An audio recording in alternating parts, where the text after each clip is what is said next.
지금 찬양을 들으면서 또 생각하는 대로 우리는 저 천국을 향해서 날마다 나아가고 있는 그런 사람들입니다. 그러면서 우리는 이 구원의 확신, 과연 나는 구원받은 것인가? 이 부분에 대해서 어떨 때는 구원의 확신 없이 그렇게 걸어가기도 하고, 어떨 때는 구원의 확신을 가지고 또 걷기도 합니다. 근데 가장 심각한 것은 구원의 확신은 있는데 실제로 구원받지 못한 그런 경우도 있다 하는 것입니다. 구원의 확신이 없이 구원받는 경우도 있고, 구원의 확신은 있으나 실제로는 구원받지 못한 그런 경우도 없지 않다 하는 것입니다. 그래서 우리가 이 구원이라는 문제를 잘 심각하게 생각하고 또 바르게 알아야 합니다. 교회에서 신앙생활할 때 이 구원의 문제를 잘 알아야 되는데, 특별히 이제 우리가 구원에 관련해서 여러 가지 주의들이 있어요. 첫째는 율법주의가 있습니다. 율법주의는 유대인들의 생각인데 율법을 지켜야 구원을 받는다 하는 것이죠. 그것도 자기 힘으로 율법을 지켜야만 구원받는다. 이거는 잘못된 것이죠. 우리 이거 어렵지 않게 알 수 있습니다. 로마서만 읽어봐도 사도 바울은 율법으로가 아니라 믿음으로 구원받는다라고 분명히 말씀하고 있기 때문에 우리가 구원은 우리가 어떤 힘과 자기의 의지와 능력으로 열심히 성경 말씀을 다 지켜서 구원받는 게 아니라 하는 것이죠. 하나님의 은혜로 우리에게 믿음을 주시면 그 믿음으로 구원받는다 하는 것을 우리가 압니다.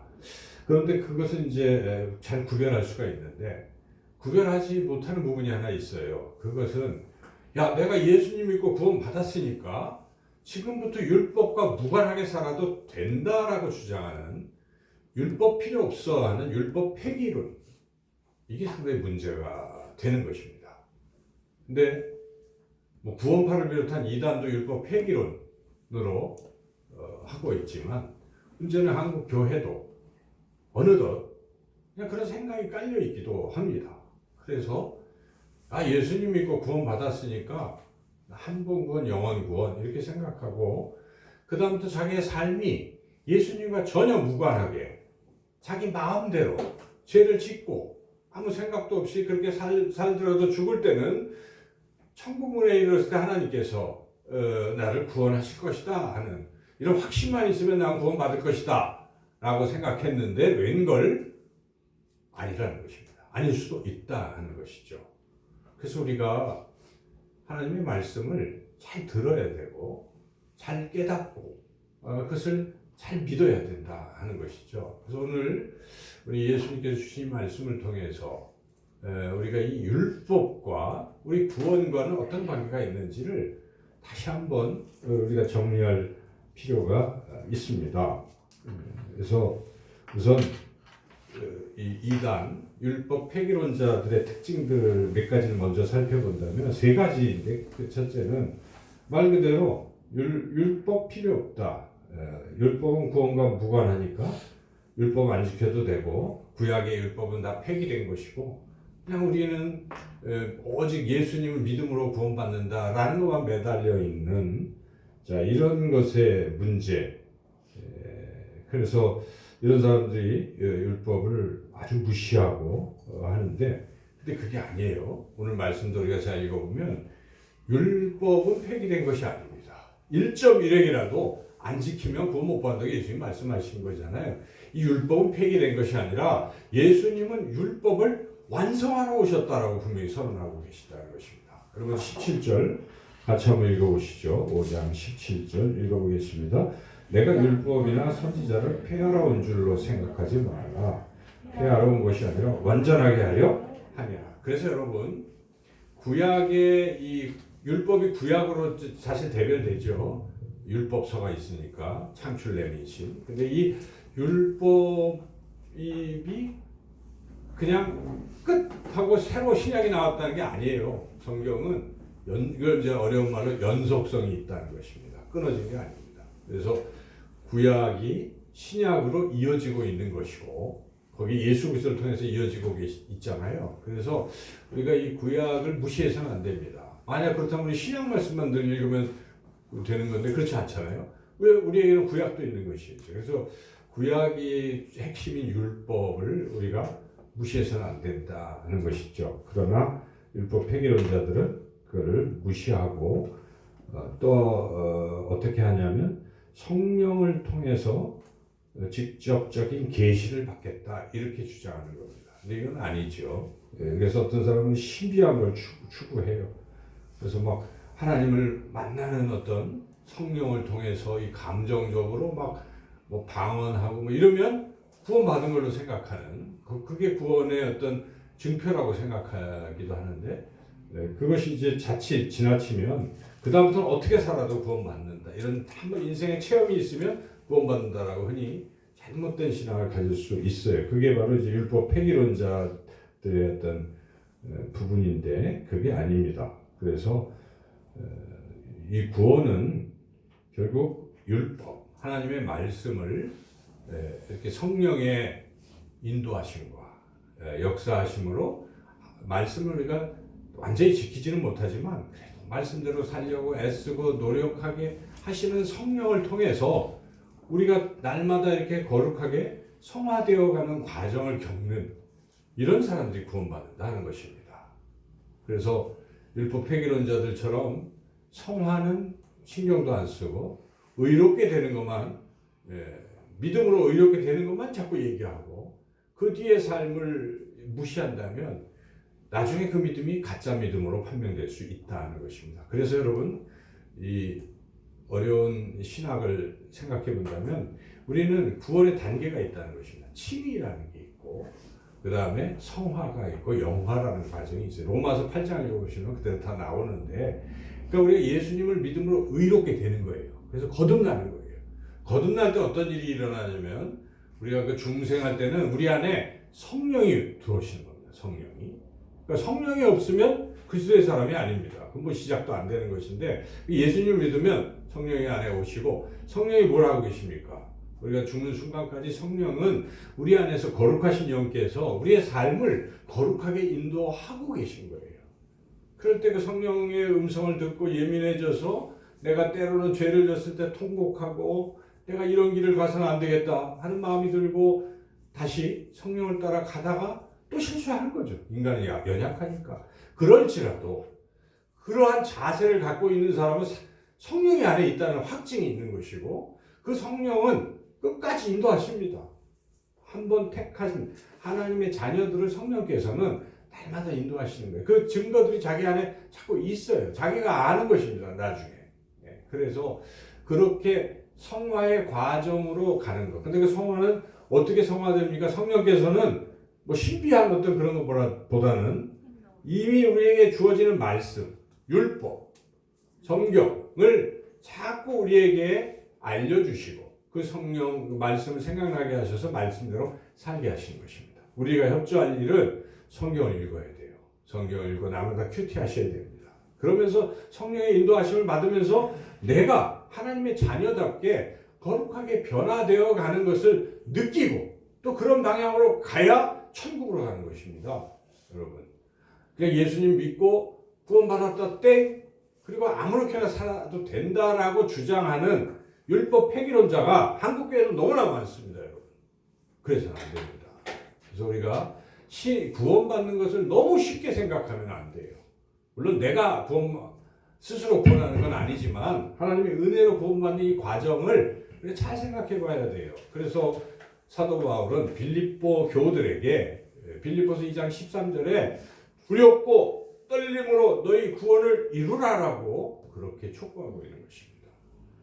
그때의 구원은 우리가 칭의는 시작에 불과한 거예요. 예수님 믿음으로 성령이 내 안에 내주하셔서 내가 이제 새롭게 태어나서 깐난아기로 태어났는데 그 다음부터 점점 성령을 따라 성장해 나가면서 성화의 길을 걸어가도록 우리가 그것을 쭉 같이 따라가면서 끝까지 오늘 찬양 드렸지만은 한 걸음 날마다 주님과 함께 저 천국을 향해서 걸어가는 것이 성도요 구원받은 사람들의 모습인 것입니다. 여러분, 우리 삶 가운데 이런 신앙의 증거들이 없다면 심각하게 생각해 봐야 돼요. 내가 과연 구원받는 사람인 것인가. 그래서 우리가 그 율법 폐기로는 이단인 것이고, 그렇다는 것이죠. 칼빈은 정확하게 얘기합니다. 율법의 기능에 대해서. 율법은 물론 죄를 깨닫게 하는 그 기능이 있지만은 또한 이 사회와 교회를 질서 있게 유지하는 그런 역할을 해주고, 중요한 것은 구원받는 성도의 성화의 채찍으로 쓰인다라고 이 말씀하고 있습니다. 하나님 말씀은 우리가 잘못된 길로 갈 때, 오늘 우리가 성시교독도 했지만 청년이 무엇으로 그 길을 깨끗게 하니까 주의 말씀을 따라 삼갈 것이다 라고 분명히 나와 있지 않습니까? 그래서 우리가 이 말씀과 함께 성령과 함께 동행하는 사람, 그런 삶을 유지하는 사람은 구원받은 사람입니다. 그러나 그것과 무관하게 떨어져 있는 사람은 심각하게 생각해 봐야 된다는 것입니다. 오늘 우리 주님 주신 이 말씀, 아까도 우리가 같이 읽었지만은 예수님은 율법을 폐하러 오신 분이 아니라 완전하게 완성하러 오신 분이다 하는 것이죠. 그래서 이 말씀을 통해서 그렇다면 우리가 이 율법에 대해서 어떤 태도로 살아야 될 것인가 하는 것을 우리가 오늘 말씀을 통해서 교훈을 얻고자 한다. 첫째로는 율법의 본질을 이해하고 율법을 실천하라 하는 것입니다. 당시 서기관과 바리새인들은 어떻게 율법을 대했냐면 본질은 이해하지 않습니다. 본질을 이해하려고도 하지 않습니다. 얘들은 그냥 율법의 조항들, 뭐 613개 뭐 등등 이런 각 조항들을 좀 더 깊이 있게 뭐 이렇게 자세하게 만들어 가지고 그거 그냥 지키고 있는 거예요. 근데 그들은 율법의 본질을 몰라요. 예수님과 그래서 충돌을 계속합니다. 율법의 본질은 딱 두 가지예요. 뭡니까? 하나님 사랑, 이웃 사랑, 두 가지예요. 그걸 예수님이 압축해서 말씀하셨는데, 이 율법의 본질을 이들은 모르니까 이웃 사랑할 생각도 없습니다. 하나님 사랑하는 척할 뿐이에요. 그래서 안식일이 되었는데 안식일에 쉬어야 된다. 뭐 그런 조항이 있긴 해요. 안식일에 쉬라. 근데 쉬라고 하는 뜻도 하나님께서 너희들이 너무 힘드니까 너희들 쉬어라. 그리고 그 쉴 때 하나님을 예배하라는 뜻에서 쉬라고 한 것인데, 이들은 안식일에는 뭐 움직이면 안 된다, 이런 식으로 율법의 본질을 곡해하고 나가는 거죠. 그래서 예수님께서 안식일에 아픈 사람이 있어요. 죽어가는 사람이 있어요. 그래서 예수님이 고쳐주셨습니다. 그때 이들은 어떤 생각을 합니까? 야, 저 사람 불쌍하다는 생각은 눈꼽만도 없어요. 그 규정을 안 지켰다고 예수님까지 정죄하고 나서는 것입니다. 참나마도다, 뭐 신성모독이고, 이렇게 예수님을 공격하는데 쓰이는 것이 율법이. 그러니까 이들이 생각을 잘못해서 한참 잘못하는 것입니다. 우리 신앙도 그러면 안 됩니다. 항상 여러분, 어떤 교회에서도 무슨 조항들을 지켰니 안 지켰니, 뭐 술을 마셨느니 담배를 폈는지 이런 거 갖고 따지면 안 됩니다. 본질을 이해해야 돼요. 본질은 다른 게 아니에요. 그런 모습이 있을 때 하나님을 사랑하는 마음과 이웃을 사랑하면 본질을 이해하고 있는 것입니다. 그게 더 중요한 것이죠. 겉으로 드러나는 바리새인들처럼 그런 건 다 잘 지켰는데 속으로 보면은 미워하고 있어요. 하나님 사랑하지도 않습니다. 이거는 바리새인인 거예요. 잘못된 것이죠. 주님은 나가시는 것이고. 그래서 우리 신앙이 이 본질을 잘 이해해야 돼요. 율법의 본질은 하나님 사랑, 이웃 사랑, 이걸로 압축되어 있기 때문에 항상 신앙생활을 할 때는 내가 지금 하나님을 사랑하는 것인가, 진심으로 내 마음속으로, 또 내가 이웃을 사랑하고 있는 것인가, 이런 측면으로 우리가 잘 이해를 해서 그렇게 실천해 나가라 하는 것이 오늘 말씀입니다. 예수님께서 그래서 이 바리새인들을 향해서 이렇게 질책을 하시고 그 예를 이제 들기 시작하는 것입니다. 우리가 다 읽지는 않았지만 21절부터 6개가 나오는데 이 6가지의 율법과 관련된 이야기를 쭉 이렇게 해나가시는데, 우리 오늘 우리가 읽은 말씀은 하나, 살인하지 말라에 관련된 거예요. 그래서 십계명에 보면은 율법의 핵심이 십계명 아니에요? 근데 십계명 중에 여섯 번째 계명이 무엇입니까? 살인하지 말라 하는 것이죠. 유대인들은 그 율법의 정신을 이해할 생각은 안 해요. 살인하지 말라. 그럼 살인 안 하면 됐네. 예. 그렇게만 생각하는 거예요. 그런데 그것은 율법의 정신을 이해하지 못하고, 살인하지 말라는 것은 다른 사람을 해치지 말라는 것인데, 다른 사람의 그런 겉의 모습만 해치지 아니하면 살인하지 않는 것이 아니라, 예수님 뭐라고 말씀하십니까? 다른 사람의 마음을 해쳐도 살인하는 것이라고 말씀하고 있는 것입니다. 오늘 쭉 읽어보면은 무엇입니까? 살인은 안 하고 속으로는 막 욕하고 겉으로 욕하고 마음으로 미워하고 뭐 이렇게 한단 말이에요. 바리새인들은. 그렇죠? 나는 율법을 다 지켰는데 저기 있는 저 세리는 죄인이야 하고 욕하잖아요. 비판하고 미워하고 정죄하고 하는 것 주님 다 아세요. 예, 그런데 그렇게 하는 사람을 향해서 뭐라고 말씀하시는지 22절 한번 읽어보겠습니다. 나는 너에게 이르노니 형제에게 노하는 자마다 심판을 받게 되고 형제를 대하여 라가라 하는 자는 공회에 잡혀가게 되고 미련한 놈이라 하는 자는 지옥불에 들어가게 되리라. 어이, 난 살인하지 않았는데 지옥불에 들어간다는 것입니다. 여기에 미련한 놈, 뭐 그냥 욕하는 거예요. 골빈 놈, 뭐 이런 욕만 해도 안 된다. 이것은 무엇을 말씀하시니까 예수님께서 율법의 본질은 사랑인데 다른 사람을 겉으로는 살인하지 않고 드러나지는 않지만은 속으로 계속 미워하고 또 화내고 뭐 이런 상태를 계속 아무렇지도 않게 유지하고 살아간다면 구원에서 벗어나 있다라고 분명히 말씀하신 것입니다. 그래서 예수님은 지금 율법을 재해석하고 있는 거예요. 재해석이라기보다 율법을 더 까다롭게 본질을 말씀하고 있는 것이죠. 그리고 계속 이어지는 것도 다 그런 맥락이에요. 또 형제에게 원망을 들을 만한 일이 있거든. 이것은 왜 원망을 듣습니까? 평소에 뭔가 나쁜 짓을 한 것이죠. 그리고 미워했거나 이러면 와서 예배드리지 말고 오다가 딱 발견하거나 생각나면 가서 그 사람하고 먼저 화해하고 와라 하는 것은 주님이 더 중요한 게 뭐냐. 그 사람 마음 상처를 줬다면 그걸 미안해하고 이렇게 잘 하는 것이 옳다 하는 것이죠. 고발까지 당할 정도면 뭐 더 문제가 되는 거죠. 이와 같이 예수님이 26절까지 말씀을 하신 것입니다. 그 뒤에도 간음하지 말라. 예수님은 겉으로는 간음 안 했어요. 그런데 마음속으로는 간음을 하고 있는 거예요. 그 음란한 생각을 하고 계속 이것도 똑같이 취급을 하시는 걸 보면은 예수님은 겉으로 드러나는 행동만 보는 것이 아니라 동기와 그 마음까지도 다 꿰뚫어 보신다 하는 것입니다.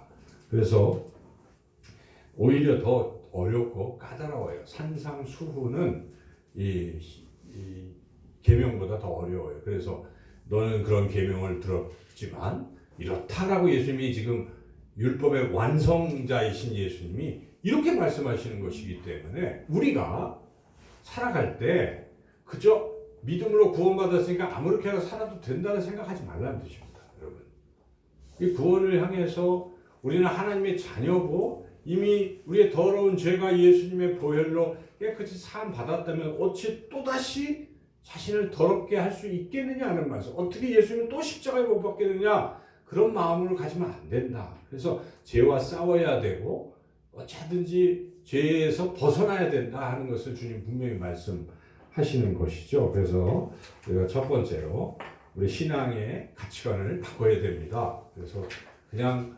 편안하게 아무렇지도 않게 이런 신앙생활을 해서는 안 되는 것이고, 우리는 예수님을 믿음으로 죄사함을 받은 그 하나님의 자녀가 된 우리 안에는 거룩하신 성령이 계시고 우리를 끊임없이 인도하시는 이 성령을 생각하고 우리가 하나님의 말씀을 잘 생각하고 따라가야 된다 하는 것이죠. 두 번째는 그렇게 해서 우리가 성령을 따라 말씀을 순종함으로써 이 세상 사람들보다는 더 나은 의를 행하면서 살아야 된다라고 말씀하고 있습니다. 더 나아야 돼요. 세상 사람보다. 20절 같이 한번 읽어보겠습니다. 내가 너희에게 이르노니 너희 의가 서기관과 바리새인보다 더 낫지 못하면 결코 천국에 들어가지 못하리라. 예수님이 하신 말씀입니다. 당시에 서기관과 이 바리새인은 정말 훌륭한 사람들로 보여집니다. 그래서 천국에 들어갈 사람 두 사람만 꼽아라 그러면 답이 그때 당시는 서기관과 바리새인이다 이렇게 말할 정도로 이들은 율법을 막 열심히 연구해서 율법대로 뭐 지키는 것처럼 보이는 이런 사람들이죠. 그런데 그렇게 겉으로 남에게 보여지는 의를 말하는 것이 아니고 이 의는 뭐 자기의 노력으로 자기 힘으로 지키는 의를 말하는 것이 아닙니다. 예수님 말씀 그 의보다 더 나아야 된다는 것. 첫째는 우리가 아는 대로 이 의는 우리의 힘으로 얻어지는 의가 아니라 예수 그리스도의 십자가의 은혜로 얻어지는 전가된 의를 말하는 것이죠. 그래서 우리가 잘 아는 그 로마서 3장을 여러분들이 열심히 읽어보면 우리가 어떻게 해서 의롭게 됐다는 것을 잘 알 수가 있는데요. 제가 몇 말씀을 읽어보면 이렇습니다. 그러므로 율법의 행위로 그의 앞에 의롭다 하심을 얻을 육체가 없나니 율법으로는 죄를 깨달음이니라. 이제는 율법 외에 하나님의 한 의가 나타났으니 율법과 선지자들에게 증거를 받은 것이라. 곧 예수 그리스도를 믿음으로 말미암아 모든 믿는 자에게 미치는 하나님의 의인이 차별이 없느니라. 모든 사람이 죄를 범하였음에 하나님의 영광에 이르지 못하더니 그리스도 예수 안에 있는 속량으로 말미암아 하나님의 은혜로 값없이 의롭다 하심을 얻은 자 되었느니라. 그렇죠. 그래서 예수님을 믿음으로 그 피로 우리가 죄 사함 받고 의롭게 된 거예요. 의가 주어진 것이 이거 틀림없어요. 근데 여기서 말씀하신 첫 번째 의는 그것이지만 본문의 이 문맥 맥락을 보면은 뒤에 보면은 십계명보다 더 세게 행하라고 하는 것들을 쭉 종합해 본다면은 무엇입니까? 실제로 우리가 행동에 있어서도 말씀을 지킴에 있어서도 서기관과 바리새인보다 더 세게 지켜야 천국에 들어갈 수 있다. 만약에 못 지키면 더 나은 의가 되지만 결단코 천국에 들어가지 못할 것이라고 예수님이 선언하시는 것을 우리가 귀 기울여 듣는다면 적어도 우리는 세상 사람들보다 더 의롭게 살아야 합니다. 여러분. 그런 사람이 구원받는 사람이라는 것입니다. 세상 사람들보다. 그렇습니까? 그렇습니다. 우리가 그런 거예요. 그래서 예수님이 요거 앞에 뭐라고 말씀하세요? 너희는 세상의 소금이다. 세상의 빛이다. 그냥 세상과 어울려서 막 사는 존재가 아니라 어두운 세상을 비추는 빛이고 썩어져가는 세상을 썩지 않게 하는 소금의 역할을 하는 세상과 구별된 탁월한 존재라고 분명히 선언하시고 그렇게 살라고 지금 말씀하시는 것입니다. 그래서 우리가 그런 생각을 늘 해야 돼요. 우리는 세상 사람과는 다르다. 어딜 가든지. 세상 사람들은 다 그 길로 가지만 우리는 그 길로 가면 안 됩니다. 여러분. 저는 뭐 제가 그렇게 다 살았다고 말하기는 어렵지만은 늘 목회를 하면서 첫 제가 부르심을 받았을 때 그 담임 목사님이 대전에 있을 때 저를 불러서 그때는 그냥 집사였어요. 집사 김 집사님 하고 이제 기도를 해주셨어요. 이런 기도를 하셨어요. 하나님 세상 사람들은 다 그 길을 갈지라도 우리 김 집사님은 그 길로 가지 않게 해주세요. 주님의 길을 가게 해주세요. 이렇게 기도를 해서 제가 눈물을 흘려서 나 같은 사람이 뭐라고 이렇게 기도해 주시는가. 근데 그게 제 마음속에 늘 기억이 남아 있어요. 그렇지. 나는 하나님의 자녀요. 또 주님의 종인데 내가 세상 사람과 똑같이 그 길을 가면 되겠는가 하는 생각을 합니다. 여러분 예수님 믿는 그리스도인 하나님의 자녀들은 구별된 존재입니다. 그래서 구별된 성도라고 일컬어지는 것입니다. 똑같은 게 아니에요.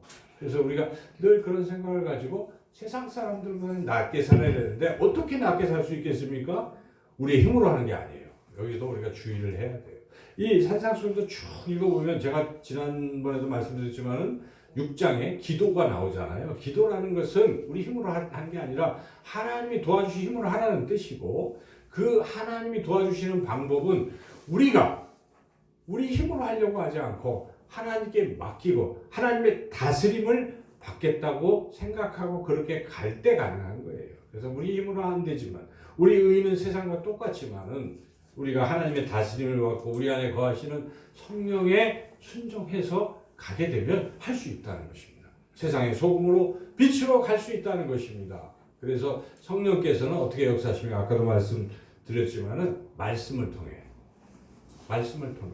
우리를 뭐 신비한 성령의 어떤 체험 이런 게 아니에요. 그건 신비주의예요. 그게 아니고 우리 웨스트민스터 신앙고백서 배우고 있지만은 칼빈의 또 그런 신학적 이야기들 종합해 보면 말씀을 한다는 것입니다.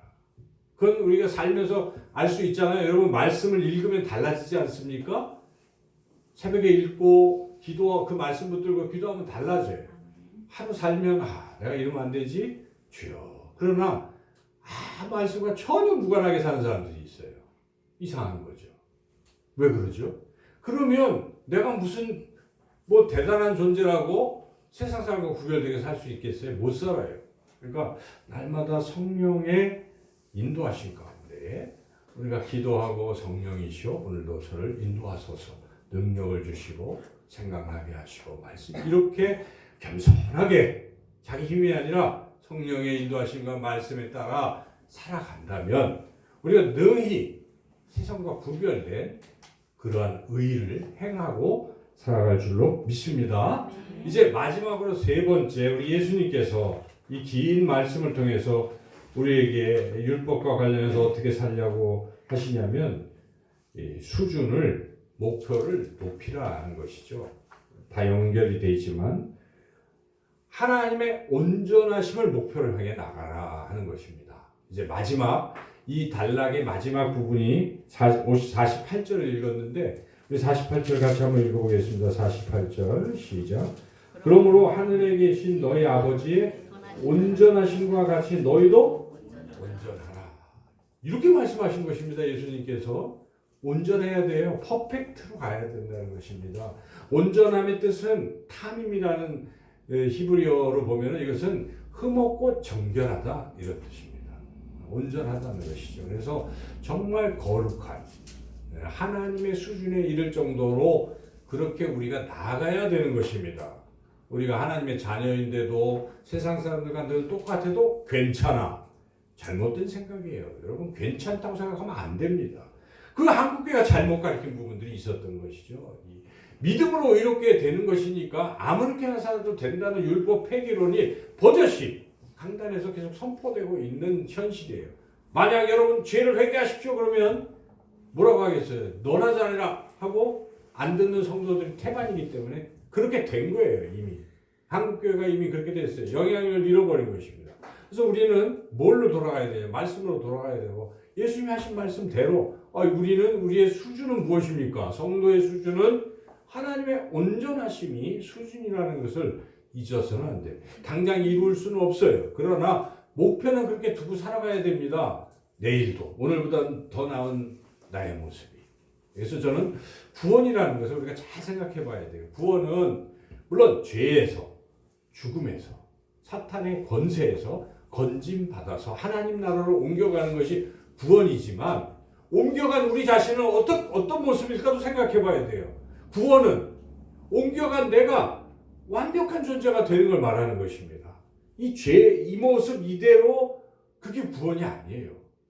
그래서 요한일서에 보면 우리의 모습은 나중에 예수님과 같은 모습이 된다고 그렇게 사도 요한은 분명히 선언합니다. 그래서 여러분 구원은 내 자신의 변화가 포함된 거예요. 구원이. 그렇지 않습니까?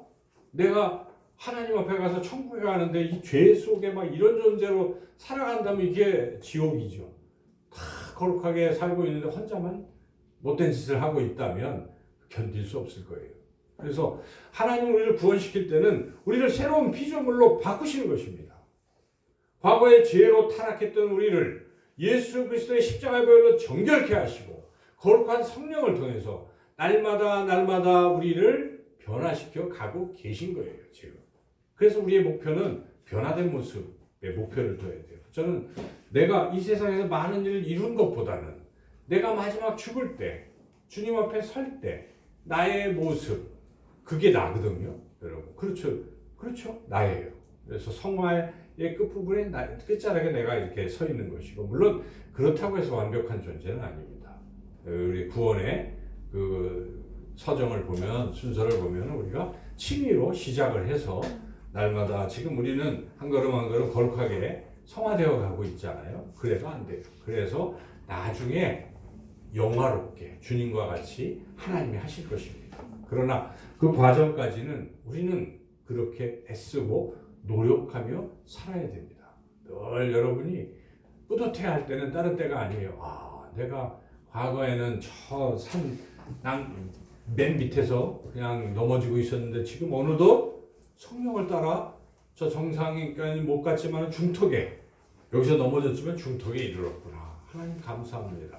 나의 나된 것은 하나님의 은혜입니다. 하고 그렇게 우리 자신의 변화된 모습에 감사하고 그거에 감사하고 우리가 살아가야 되는 것이고 그러한 거룩함을 향해서 우리가 나아가야 된다는 것입니다. 사도 바울은 그렇게 목표를 계속 제시하는데 에베소 교회 성도들에게 목표를 제시하는데 이렇습니다. 에베소 4장 13절에서 15절까지 읽어보겠습니다.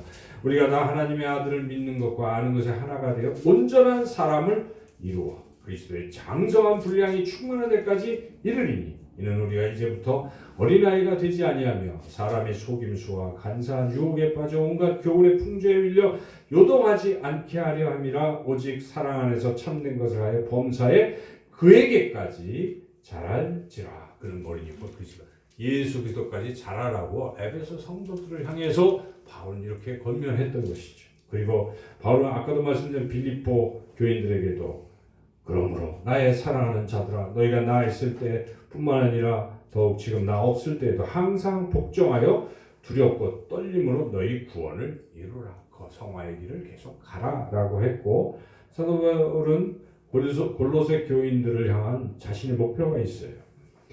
우리가 그를 전파하여 각 사람을 권하고 모든 지혜로 각 사람을 가르치면 각 사람을 그리스도 안에서 완전한 자로 세우려 함이에요.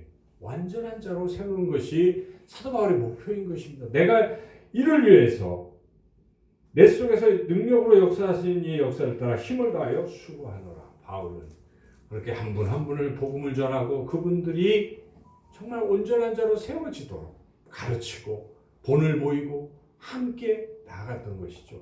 참된 제자교회, 참된 제자. 우리가 어떤 모습으로 나가야 되고 참된 제자로 가야 돼요. 제자 정도가 아니라 정말 진실된 주님의 제자로 우리가 성장해 나가야 되는 거예요. 그 목표를 향해서 우리가 나가야 됩니다. 그래서 우리의 이 목표를 하나님의 온전하심에 이르는 데까지 목표를 두고 나가시는 저와 여러분 모두가 되시기를 주님의 이름으로 축원합니다. 세상의 이단들, 우리는 율법주의자도 아닙니다. 그렇다고 해서 많은 교회 팽배해 있는 율법 폐기론자들도 우리는 아닙니다. 오직 성령을 따라서 우리 속에서 역사인 성령을 따라서 하나님의 말씀을 소중히 여기고 그 말씀이 우리에게 지시하는 대로 순종해서 날마다 주님의 자녀답게 그런 아름다운 모습으로 변화되어가는 저와 여러분 모두가 되시기를 주님의 이름으로 축원합니다. 하나님 감사합니다. 부족하고 연약하지만 우리 안에 거하시는 성령께서 우리를 날마다 변화시켜서 주님의 향기를 풍기며 주님을 닮아가는 존재로 변화시켜 주시기로 믿습니다.